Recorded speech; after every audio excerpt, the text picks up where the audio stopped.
ஏம்மா செவந்தி, நிகிதாவோட அப்பா இன்னும் வரல, யாராவது வந்து கேட்டா என்ன சொல்றதுன்னு பேசிக்கிட்டு இருந்தோம். கரெக்டா சொல்லி வச்ச மாதிரி நம்ம பூர்ணி அவளோட தம்பியை கூட்டு வந்து கேட்க வச்சிருச்சு.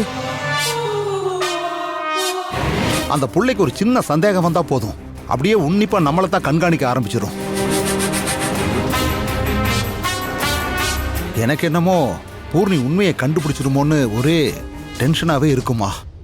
அதான் ஒரு வழியா சமாளிச்சிட்டோம்ல மாமா. ரேவதி மேடம் கூட நம்ம சொன்னதை நம்பி இதுக்கு மேல நிக்கிதா அப்பா எப்போ வருவாருன்னு கேட்டு அவளை டென்ஷன் பண்ண வேண்டாம்னு சொல்லிட்டு கையோட பூர்ணியும் கௌதமியும் கூட்டிட்டு போயிட்டாங்கல்ல. அப்புறம் ஏன் நம்ம தேவையில்லாம பயப்படணும்?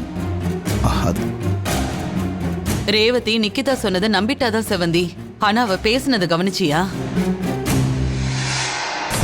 பொண்ணோட அப்பா வராம எப்படி கல்யாணம் நடக்கும், அதனால அவர் கண்டிப்பா வந்துருவாருன்னு நாசூக்கா நிக்கிதா தப்பா எடுத்துக்காத மாதிரி சொல்லிட்டு போறா.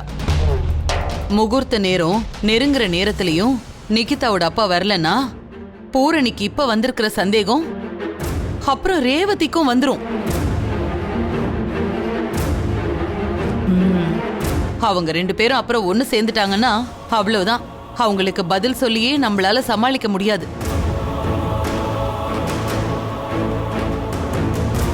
சம்பந்தியம்மா சொல்றது சத்தியமான வார்த்தை. ரேவதிக்கு சந்தேகம் வரத்துக்குள்ள நாம ஏதாவது பண்ணியாகணும் செவந்தி.